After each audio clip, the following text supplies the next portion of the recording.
Welcome to Impacting Recovery Uncensored. I'm your host, Sarah Pritchard. This is a podcast where we dive deep into the real, uncensored truths about addiction, recovery, and everything in between. No sugarcoating and no judgment, just honest conversations that can help lift up the solution. So let's get started.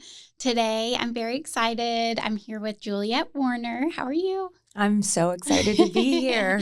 I know. So we have a mutual friend, and she was just saying really great things about you and some very powerful things about your story that I think can be helpful for a lot of people. So, I'm excited to get into it. Yeah, me too. And I definitely am eager to share my story because it is a really powerful story. Yeah. I think it'll help people to hear it. Yes. And for our regular watchers and listeners, we're in a different studio today down in South Florida. So we're excited about that. So thank you again for taking the time out of your day. Thank you for having me. I'm thrilled to be here. Seriously. Good. Well, me too. Okay, so take us back to get us started, kind of to the beginning. What life was like before you got sober, maybe like the early days of when your addiction kind of really started progressing, like what that looked like for you. And for sure. First, I just want to preface it by saying I really view my addiction as a whole in two separate categories. It's like there's a part one and there's a part two. Okay. So to answer your question, we're going to start at part one because that's what you're asking about. Yeah. So I always start off by saying, like, it didn't look like this. Like, I was a real mess. I was someone that was so not functioning that I don't even think a lot of the time I was able to brush my teeth. Mm-hmm. When my addiction really ramped up, I was a product of the OxyContin 80 milligram generation. And I'll never forget when they came out. Like, it was like, I can remember it like it was yesterday. The people that I went to high school with, like the guys that were a few years older than me and my friends, would just have prescriptions of them. And we would crush them up and snort them. And I remember it was like that line in the big book, like, I have arrived. Yeah. I really felt that with opiates specifically. Mm-hmm. I'm an opiate addict. That's my drug of choice. But my story has taken me other directions as well. Yeah. But so I would say when I was at my worst, I was living in Philadelphia, spending a lot of my time in Kensington, which a lot of your listeners probably know what that is. It's an open air drug market. It's known to be one of the worst neighborhoods in the country.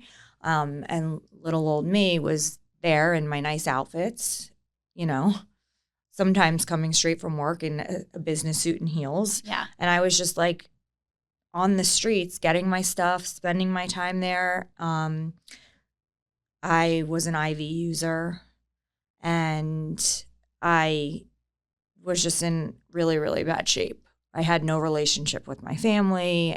I stole from my parents to get money. It was just really ugly and really, really dark. Yeah. And so when you got exposed to Oxy for the first time, were you at that point like already drinking or doing other drugs? And then it was like you found Oxy and you're like, this is what I've been looking for. Great question. Yeah. I always say that for me, Adderall was the gateway drug. Mm-hmm. A lot of people say marijuana. Yeah. I think Adderall was the gateway drug for me because I started doing Adderall in high school. And for whatever reason, the act of doing an actual drug, like a pharmaceutical drug, opened me up to doing other pharmaceutical drugs. Mm-hmm. So in high school, we started with drinking and marijuana, and I was just one of the same. Like, I didn't stand out at that point. We were all sort of hot messes. Yeah. But once we started doing the pharmaceuticals, my other girlfriends were like, yeah, that's not for us. Right. And I just had no stop button, Yeah. So, yes, to answer your question, it was a gradual increase in the different substances I was doing and how much of them I was doing. And one thing led to another. So, yeah, I didn't wake up one day and do OxyContin for sure. Yeah. Yeah. Well, and So my deal is alcohol, but my husband, Adams, who many people know that listen, or if this is your first time, my husband, Adams, he got introduced to OxyContin, and then that went to heroin and, all the other things. But it's just the way he describes like that, just how that was the answer for him, which for all of us, right? Whatever it is. And yes, he didn't just wake up one day and be like, I'm going to try this, Oxy for, this is the first time I'm doing anything. I'm going to try this pill. No, it was kind of a gradual thing of whatever it was. Okay. So obviously that was a progression for, was it a few years or? So I was actually going to say the first time that I actually shot heroin until the first time I went to treatment to try to get sober was only about 90 days. It took me down fast. Yeah. And the story, I'll never forget the first time I did heroin. I was with my best friend, one of my friends to this day. She has probably almost a decade sober now. She was using IV heroin for a long time before I ever even thought it would be something I would do. Mm-hmm. And I was with her and a bunch of people. We were all home on spring break at a house party, and we were all doing coke all night. And the next morning, I was still awake, obviously. She was still awake. A little handful of us were still awake. And I wanted to go get oxys. And I didn't have enough money. And I remember she said, don't worry about it. Come with me. Yeah. And I went with her. I had $10 in my back pocket. I gave the drug dealer $10, and she shot me up. Wow. And from then on, I was an IV user. Yeah. Mm-hmm. So I'm curious to know, like, the first time you're now becoming an IV user, did you have any hesitation of like, what am I doing? I can't believe I'm doing this. Or was it more of just, this is it? I need to breathe, or just no thought at all? It's the weirdest thing. I was not worried about it at all. Yeah. Which is so weird. Yeah. And crazy. Like, what? I just never had a thought about it. I never was one of those addicts that drew lines in the sand. Like, I'm never going to do this. I'm never going to do this. I had no lines. Yeah. There was just sand. So. Yeah. And then, okay, so then 90 days you went to treatment. I went to treatment for the first time. I went to Caron in Pennsylvania. I stayed for 30 days, and they recommended that I move to Boca Raton and go to their Renaissance program. Mm-hmm. And I was like, no, thank you. Yeah. 30 days is plenty. But what I will do is go to a halfway house in the Boca Raton or Delray Beach area. And that's what I did. I moved to sober living in Delray, and I actually met our mutual friend Jenny there. Yeah. So that's how long her and I have been friends. Wow. Which is so crazy. Yeah. Yeah. And so did you, at that time, did you think like, okay, this is a problem. I need to turn my life around. Like, were you all in, or were there lurking notions? So I was so unaware of my own thoughts at the time. I was young. This is going back, over 20 years. So I was 19, I think, at this point. And I had very little awareness. But I do know when I made the decision to ask my parents to go to rehab that first time, I was like at my druggy friend's house, and one of our mutual friends had gone to rehab, and it was like a split-second decision. I was like, oh, maybe I should get sober. Yeah. And the next morning I was like on my way to rehab. So like there wasn't much thought that went into it. It was very just spur of the moment. And I did think that I was going to stay sober forever. Mm-hmm. I felt so good when I was at Caron, Pennsylvania. I thought, well, I definitely don't have a problem anymore. Like, I am cured. I'm not like the rest of those people. I mean, maybe I am like them, but I'm definitely cured. Yeah.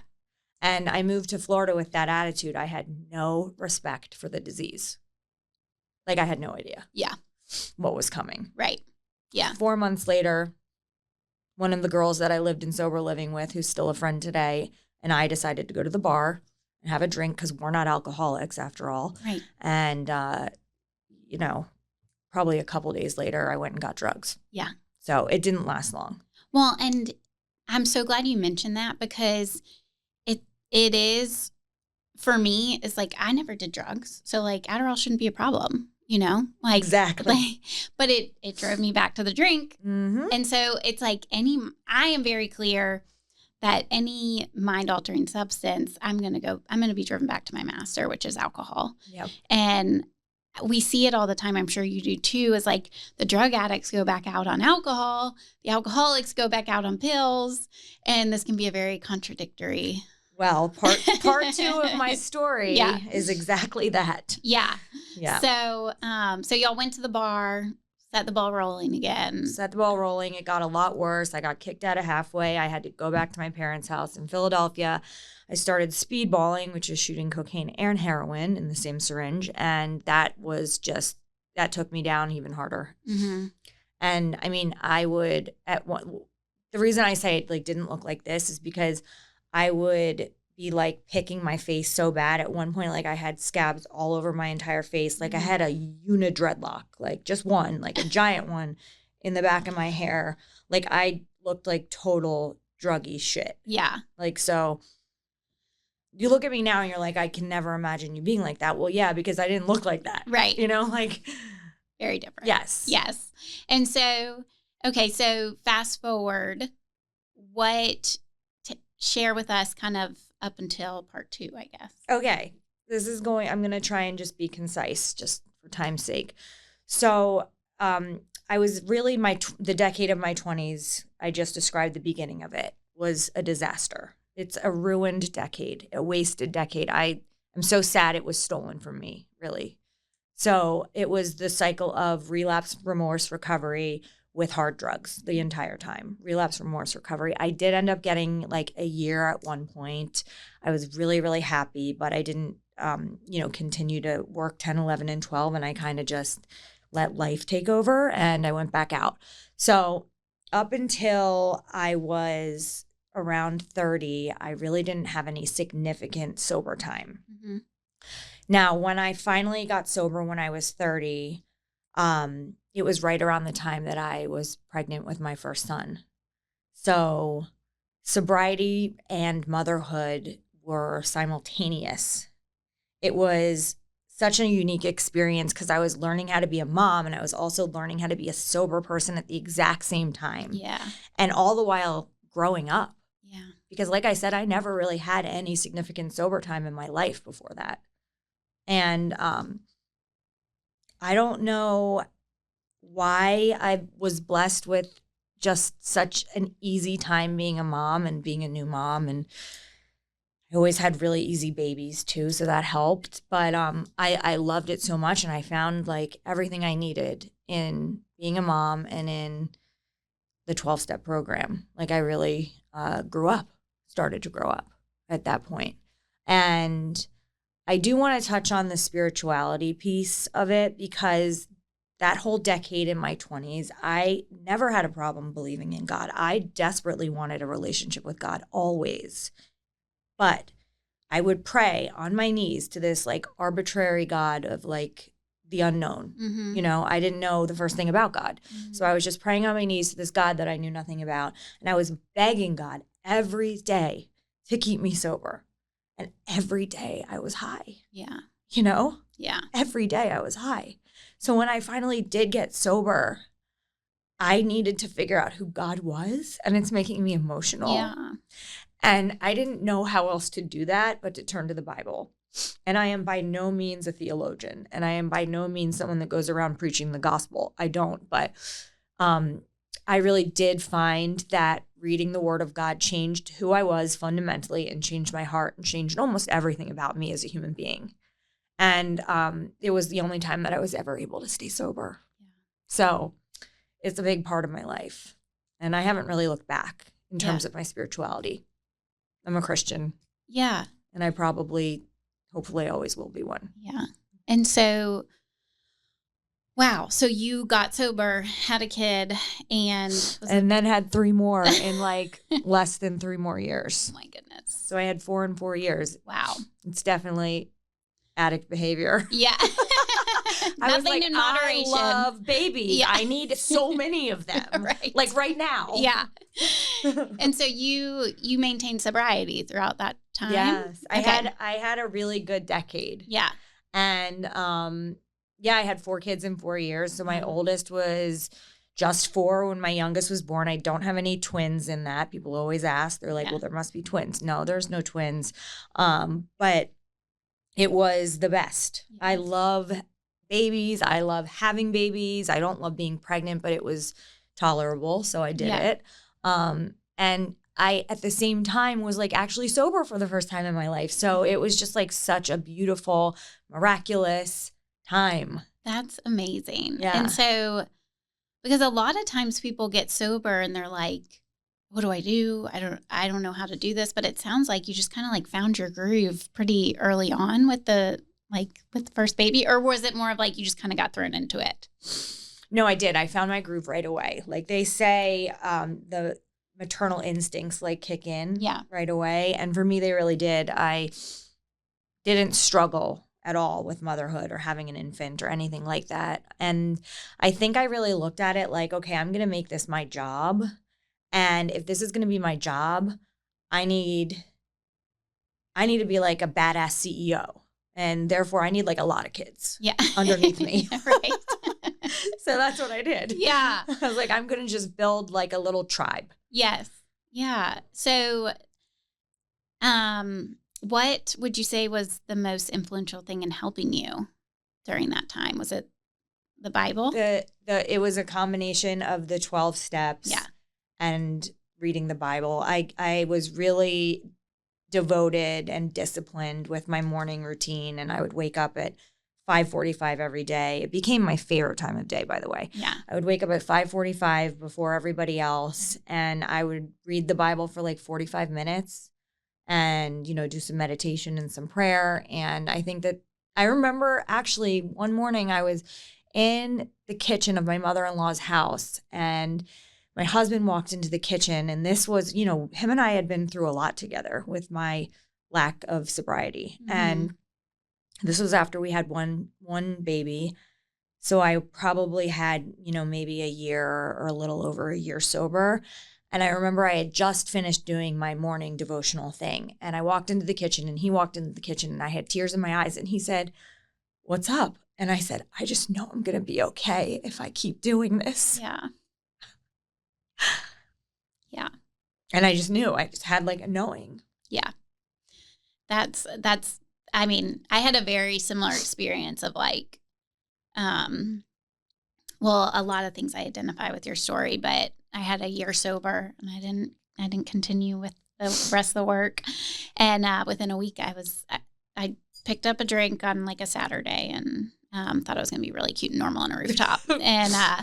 And then within a week, I was in the hospital. Oh my God. I know. But when I woke up, I knew with everything in me, I did not do what I was supposed to do. And like, I knew with everything in me, I was going to be okay if I did like fully devote myself into this way of life. Because there were so many holes in my recovery. And I'm so grateful that I had incredible people in my life that actually worked a program and like did this deal, and I knew it worked for them. And you tasted it. Yes, exactly. Yes. I had like that period of time where it was like, there were times when, no, I didn't suffer from the obsession. I didn't think about, I was like actually experienced relief and freedom. Yeah. And so yeah, it was very much like, I know I will be okay. And this was probably hard for my family to hear, because I'm like, I don't need to go to treatment, y'all. I'm going to tell you right now, I know what I need to do. And they're like, are you kidding me?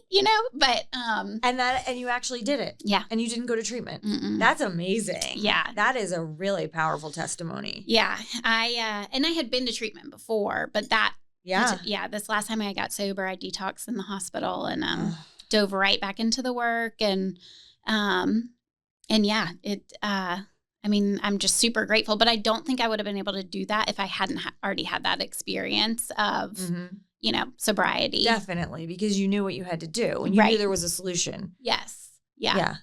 And so I guess like when you, I guess before your first child, was there a significant like point after that year of sobriety that you had, like, was there a surrendered moment that like what shifted, what changed for you to be willing to like get sober?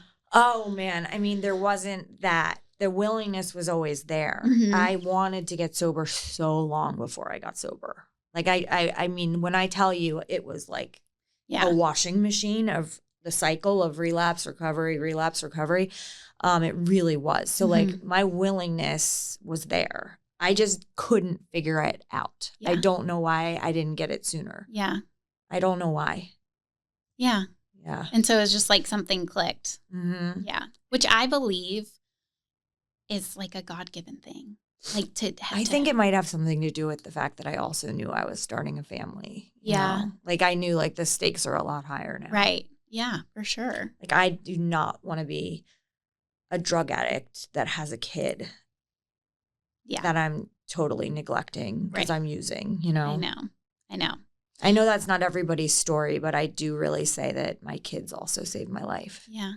Well, and the thing is, like, there's no consequence that's going to keep us sober. There's not, there's not an amount of love that's going to keep us sober. However, there are consequences and love that can catch our attention and then point us to the direction of the solution and like being willing to do this way of life. Like wake up at 5:45 in the morning and, do your meditation, your prayer, your quiet time. Like that's on you. That's your like responsibility that you're choosing to take that action every day to be able to get free of this piece of it. Yeah. So yeah, I was very willing. Yeah. I was like on fire with sobriety then, Is there anything like looking back now that you wish you could tell yourself early on? Or do you think like... Yes. Oh my gosh, yes. So I was always caught up with hearing my mom's voice. My mom is a great person and we have a great relationship. So I don't want to paint her to be a bad guy, but like, I think that her way of motivating me as a kid was like instilling fear in me. Like, this is what you don't want to be like, So I always felt that I needed to achieve a lot. And like I was way behind because I had wasted so much time using. So when I would get clean and sober, I would hustle and like try to get the best job possible, making most money. And like, it was all about outward appearances. And I think that I would tell my younger self, like, none of that matters. If you just learn to put one foot in front of the other and stop trying to cut corners, you're going to be so proud of yourself. Yeah. Like one foot in front of the other, like slow and steady wins the race. Yeah. It really does. There are no shortcuts in life. Like every single time I've taken a shortcut, I've gotten beat up on the back end. Yeah. So. Well, and I just like, as you're talking, I just think of like self-will run riot, right? Like, but the thing is like self-will can take us so far. And it is very much just like a human being mindset mentality of if you want something, you have to try harder. You have to find a way to make it work. You have to, and with this like way of life and recovery, for me, it turned into like just having to let go of stuff and not trying to control everything when I never had control in the first place. And, and so I feel like with people that are very strong-willed and motivated and, the text talks about like, we may be normal in, other areas. Yeah. Yep. That it's harder because like, well, I can get up and go to the gym or I can be successful at work or this or that. Why can't I get this? Like, why can't I stop using heroin? Why can't I stop picking up vodka? And it's for me, it was such a baffling thing because I didn't, like you said earlier, like you didn't respect the disease or you didn't understand it. Like I had no idea what I was up against. No, me either. No idea. And I just thought I was weak-willed. Yeah. In that area of my life because I had strong self-will in other areas. And so, yeah, I'm glad you mentioned that. Yeah. And so now with 4 kids and like, this is the word I do not like, the balance. But for lack of a better word, how do you like balance recovery, being a mom, all the things? Like how has that looked for you over the years, and has it changed? It has changed. So up until the point where all 4 of my kids are in school full day, I was definitely heavier on the mom side, Yeah. right? And now my kids are all in school full time. And that actually will lead into my part 2 of my story. I struggled hard when all my kids went to school because being a mom and spending every waking moment being that to them was my identity. Right. It really was. I'm Juliet. I'm the mom of 4. Sometimes I even hide behind that, you know? And so it was my identity. And when they all went to school until 3 p.m., I was like, what am I going to do? Yeah. And I struggled with it.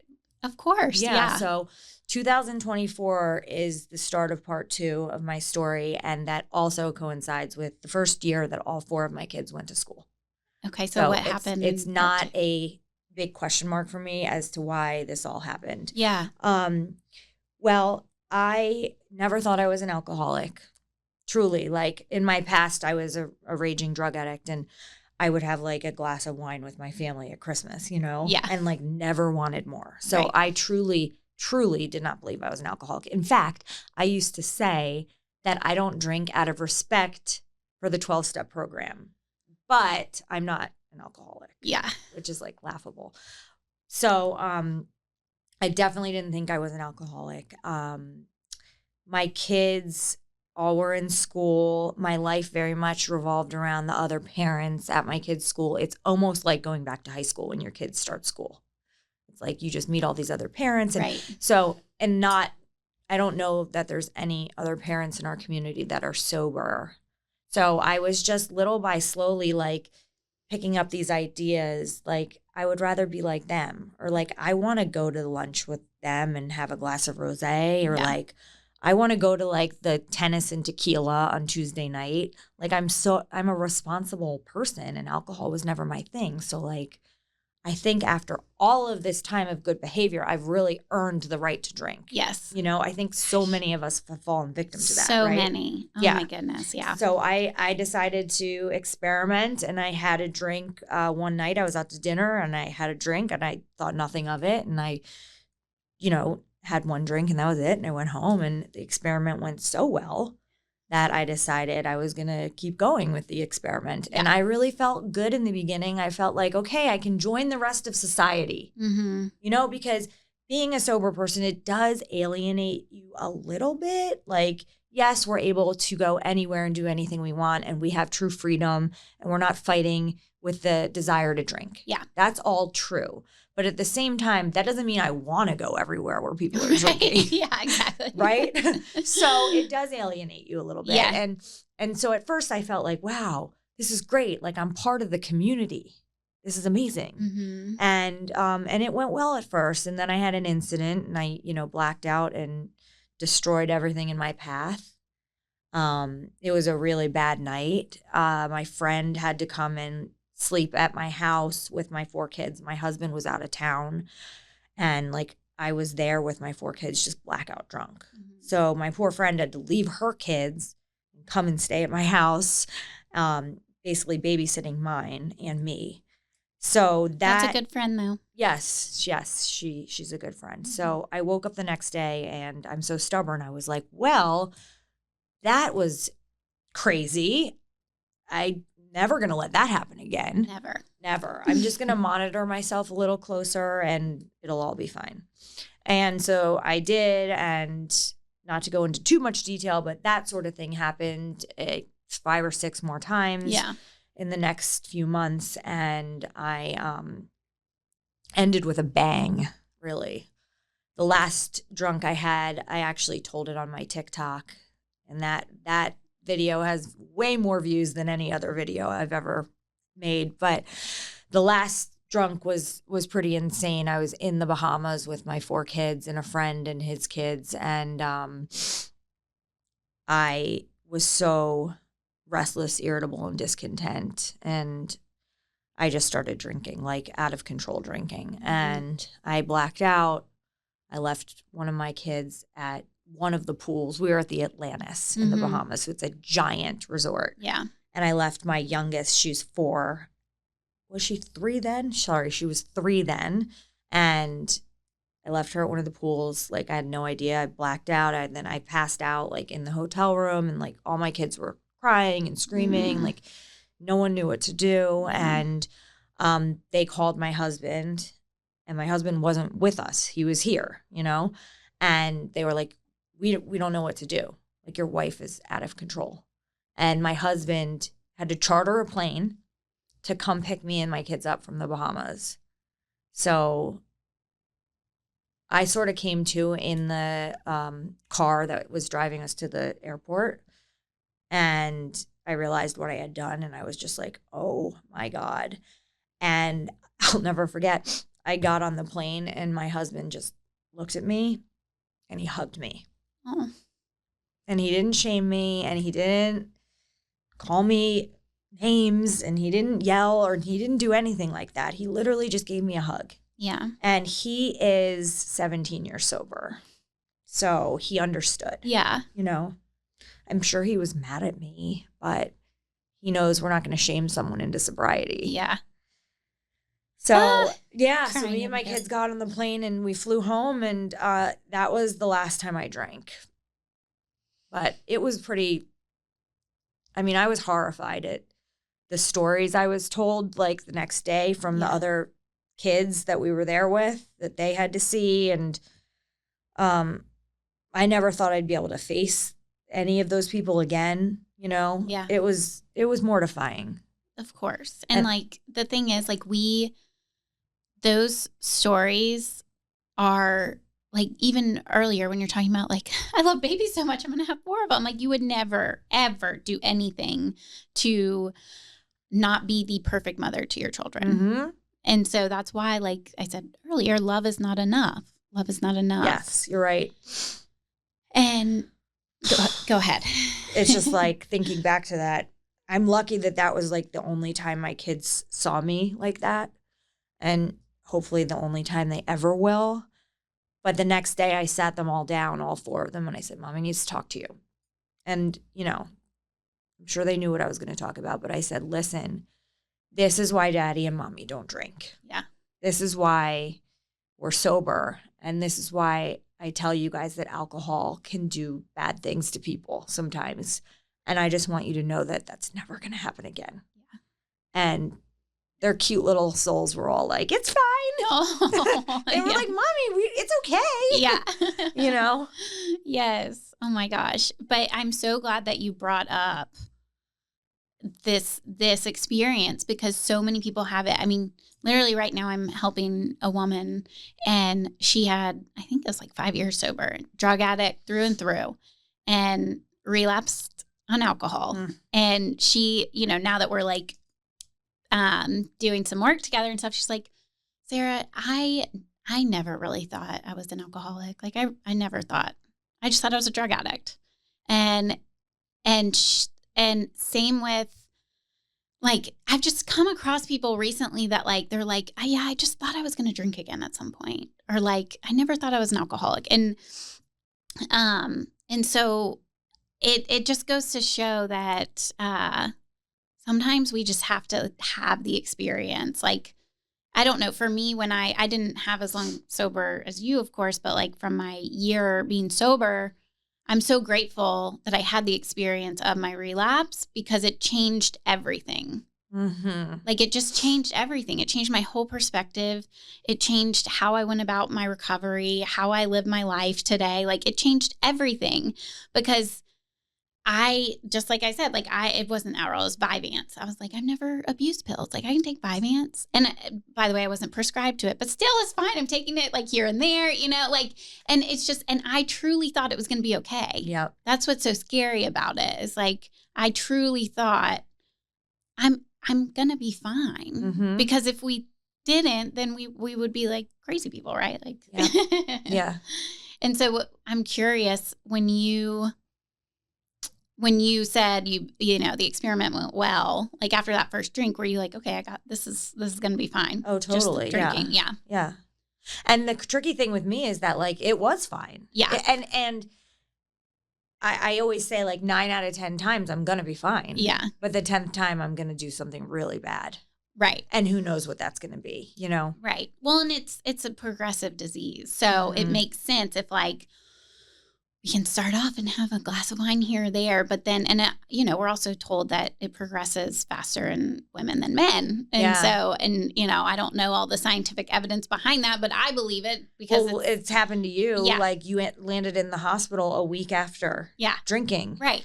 Like that's crazy. It was shocking. Yeah. Like no one was more shocked than me. Yeah, I bet. I bet. So, but yeah, and so it's just, I'm so glad we're talking about this because I don't think we've talked about this much on any episodes. So relatable. Yeah. Everybody, I mean, yeah. Yeah. It is like the great obsession of every drug addict to be able to drink normally. Yeah. Like I remember my friends in AA were telling me that when I had made the decision to drink, and I was like, you guys have no idea what you're talking about. Like, Right. I'm good. Yeah. Well, and I was the same way in a sense of looking at all these wonderful people in my life that literally helped save my life and me being like, I'm not like them. Yeah. Like this is just a little much. All that seemed dramatic. This was probably situational. Making a way too big of a deal of yes. this. Yeah. Like, and that's just like a very scary place to be where I once was so bought in and just respected these people so much and was so grateful for them. And then it's like slowly but surely I stopped, you know, showing up to certain meetings. I stopped talking to people. I'm certainly not doing any sort of like spiritual practice anymore. Then I start getting dishonest. And then it's just a matter of time until I am so uncomfortable that like I need relief. Yeah. You know? Yeah. And even if it's just going to be as simple as I want to go have rosé with the girls at lunch. Yeah. But like if we're searching for that, like we want some sort of internal change. And what's I think so amazing about recovery is like we can feel pain and yet alcohol's not an option. It doesn't even come into my mind. Yeah. It's just crazy for someone like me. And I was actually going to say that when we're actually in the program and working it to the best of our abilities, we don't need relief. Right. That's the most amazing part. Yeah. For me, at least. Yeah. Like I feel good. Yeah. I'm happy. Yes. Like I can feel joy. I don't struggle with anxiety and depression. Yeah. I don't need relief. Yeah. I'm good. Yeah. And it's just, and the contentment that comes because. Good word. Like you're talking about like you needed all these external things and how that doesn't matter anymore. Like just so much changes. And it's kind of, my sponsor used to say, like, it's kind of like seeing a color you've never seen before or like trying to describe a color you've never seen before. And I just remember being like, but well, I want to see the color. She's like, well, do your work and you'll find your own color, you know? Like, and so it's like, it's probably sounds like a different language to people that are, you know, in active addiction or even family members that are like, my son could never, or my daughter could never, or my husband, my wife. But like, I truly believe the solution, if you're, you know, run of the mill addict, alcoholic, like it can work. It can work for 99.999% of people. Yeah, I totally agree. And my favorite line in the literature is rarely have we seen a person fail that has thoroughly followed our path. Yeah. That is my favorite line. Yeah. Because anytime it hasn't worked for me, I wasn't thoroughly following the path. Yes, I know. And I used to, this is another thing my sponsor joked about. She's like, Sarah thought she graduated. She just like did her little tassel and was like, bye, thanks, see you never. Yeah. And it's like, me too. Yeah, yeah. And it's like, we didn't hear from Sarah for a while and she's back in the hospital. So, okay. So you mentioned your TikTok and you've made quite an online presence recently with your TikTok and your content and everything. So I wanted to get into a little bit of that because for me, this is also something that is very new, being like social media content, all this stuff. How did you find the courage to share your story and like why did you start being open about it? Okay, so there's really like 3 separate things that sort of led me to the point where I started this. It hasn't even been a month. So I am new at it as well. But one of my passions, like when you're growing up, you remember in school, you like have to figure out what you're good at. And then like you see like what kind of jobs take those types of skills. Okay, so mine was public speaking. That is my favorite thing in the world. Public speaking, I wish that I found a career where I could have done that, but I didn't, okay? But that doesn't mean that I still don't love it. Or that you still can't. Yes, exactly. So I always knew that like one day I would put that to use. Mm-hmm. But I never would have thought it would be in the form of social media. Like that was just never a thought. The only time I really got to do it is if I was like a maid of honor in a wedding or, you know, in the rooms, but that's such a small scale. So it doesn't really like scratch the itch. But so that's one thing. I always wanted to figure out a place to put that, you know? Yeah. And then the second thing is that I was at a meeting in the Hamptons over the summer, and I would share every day that I was at this meeting. And afterwards, one day, this lady came up to me and she looked at me and she's like, I could listen to you talk all day. And like, I think in that moment, I was kind of like, I knew the assignment. Yeah. I was like, okay, I'm going to do that. I'm going to figure out a way to talk all day. Yeah.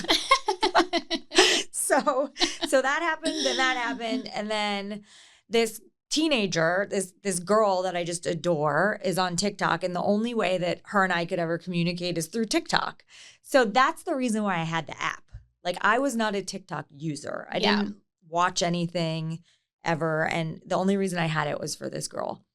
And I remember I was about to delete the app and she was like, no, please don't delete it. So I was like, okay, I won't delete it. I'll keep it for you. And like a couple weeks later, the idea was born. Wow. Yeah. And to touch on like how I get the courage to share my story, I've never lacked that. Like I've always sort of been an open book. I find that once you get rid of the shame, it's really easy to be honest. Yeah. Now, like when I'm in shame and I'm in a relapse, like trust me, I'm a liar just like everybody else. Yeah. But where I stand today, it's really easy for me to be honest and share my story.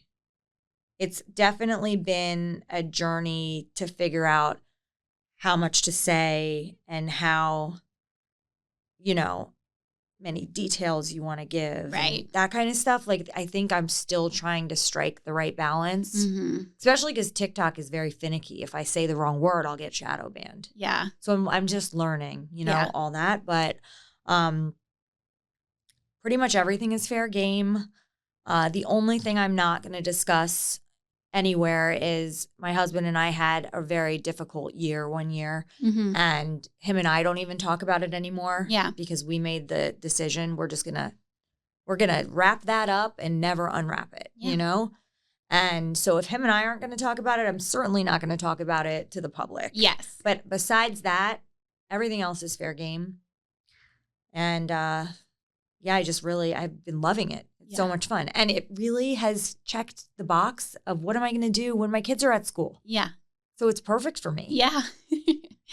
Well, and see, I was the opposite. I did, and this was before my relapse, but I did not want to tell people I was sober because I still didn't understand the disease of addiction. And I still thought I was weak-willed and a loser and all these things. And so I think I've shared this before, but like at one of my work Christmas parties, I was carrying around a glass of champagne sober because I didn't want people to know I wasn't drinking. God. And wow. so like talking about this, the alcoholic leads a double life, right? Like before I'm like hiding my drinking, saying I'm not drinking. And now I'm hiding my not drinking, saying I'm drinking. And it was like so crazy. That is funny. And it's like, no wonder I drink again because I was doing that in all areas of my life because I'm trying to be this person that I want the world to, I think the world needs me to be. And I don't even know what the world needs me to be, but it's not me. And so it's like this internal just,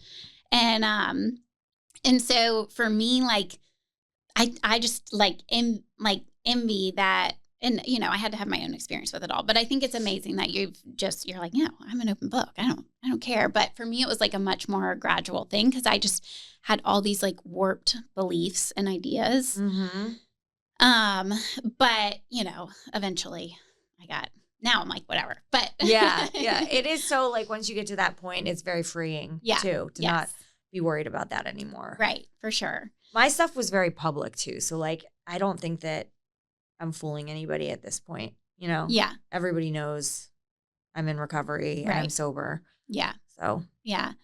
And I mean, there's, you know, of course, social media can be not good and all these things. But one thing that I do think is really great is that we can share stuff like this because then because anybody can see it. Like that is the benefit of social media, to be far-reaching. Yeah. And to be able to see, you know, the person that's at home locked up drinking and they see your TikTok and they're like, okay, you know, I just had a nice vacation where I got, you know, I totally made a mess of myself. And it's not just, you know, the homeless man or whatever, like, which I thought.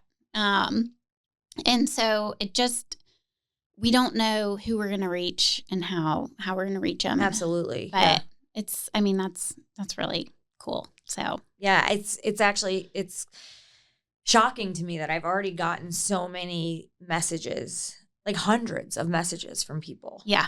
Being like, thank you so much for what you're sharing. You have no idea how much it's helping me. And like, sometimes someone will comment on a post that I make, like, you have no idea how much I needed to see this post today. Yeah. And I'm just like, oh my God. It makes me just so happy that I can contribute. Yeah. And help. Yes. I know. Well, and that's the thing, like, because those messages, even if somebody's like, I'm, you know, like a random person that I worked with 10 years ago, it's like, I'm sober a year and a half or something, like, I'm like, this is so cool. Like, this is what it's all about, you know? It is. It's really fulfilling. Yes. And it makes the not so nice comments not matter. Exactly. Have you experienced some of the negative? Oh, yeah. Yeah. Yeah. But funnily enough, most of the negativity is from people that I know, which is counterintuitive. You wouldn't think that. You would think that the people you know would be your first supporters, but they're actually your last, typically. And I guess that's like no secret amongst the TikTok community. So yeah, I got some nasty stuff from some people that I grew up with, but it really does not hold any weight for me because like I just have such a bigger purpose here, you know? I'm not making these videos for you guys, sorry. Right. You know? Yeah. I know. And that was the thing, like when we first started this, someone was like, don't worry if people comment like negative stuff. Like it takes, like, it's just a big person to be like, I'm going to go comment on a stranger's post or even someone that like I knew growing up or, you know, like, why? And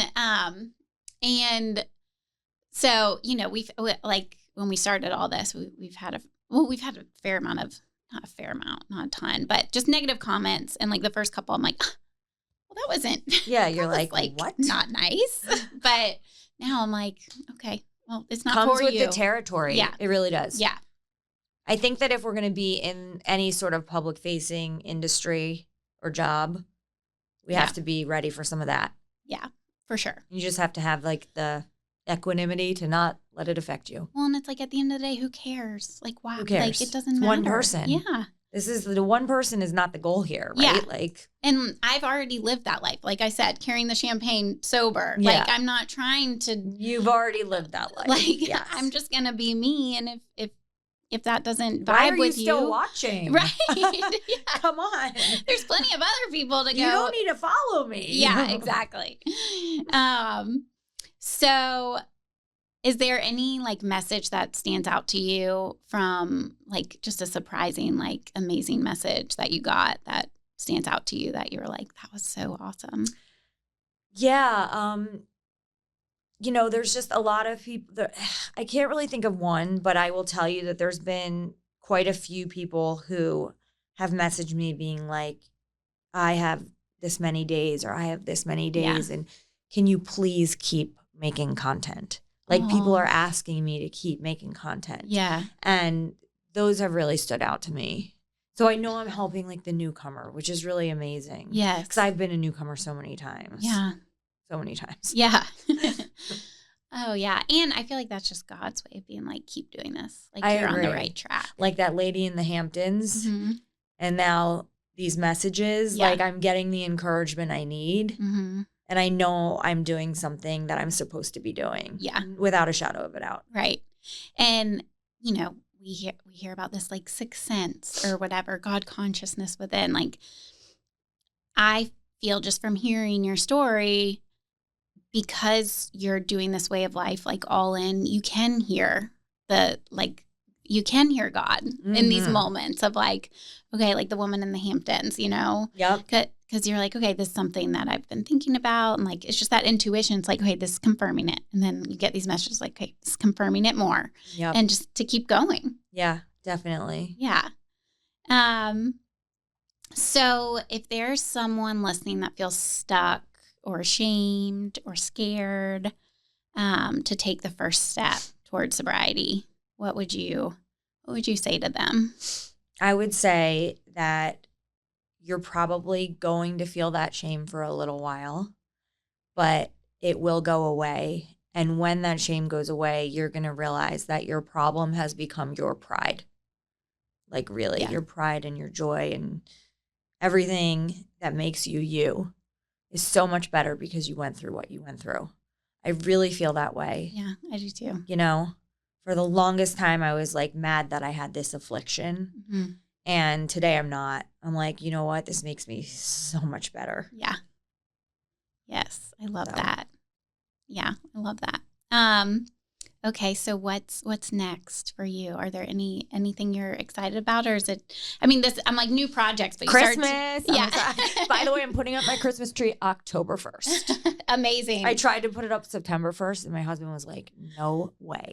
Like we are waiting till October. Yeah. Oh my gosh, I love Christmas too, and now I'm like, Christmas. Okay, I'm gonna go home and be like, Adam, someone's putting their Christmas tree up October 1st. Yeah, so I'm going to start pulling mine out. We'll start a trend. Yes. But